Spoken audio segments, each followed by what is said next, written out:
இந்த வழியா போற வாரவங்க யாராவது கேட்டிருக்கலாமே, எனக்கு என்னன்னு எல்லாரும் பார்த்துட்டு போறாங்க.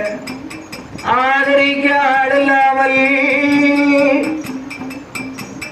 அரசன் வீட்டில் பிறந்த மகா அனாதையாய் சாய்ந்திருக்கா. தங்கமா வளர்ந்த மகள் தரையிலே சாய்ந்திருக்கா. தவமாய் தவமிருந்து ஒரு குழந்தை வேண்டி என் தாய் பேச்சியம்மாள் பெற்ற பொன்னுறதோ பூமியில சாய்ந்திருக்கா. எல்லாத்தையும் வெறுத்தாச்சு, சாத துணிஞ்சாச்சு. அம்மா உட்கார்ந்துருக்காங்க. யாராவது ஒருத்தராவது வருவார்களா? ஒரு வார்த்தை நம்ம இடத்துல கேட்க மாட்டாரா? யாராவது நமக்கு ஆறுதலா வார்த்தையை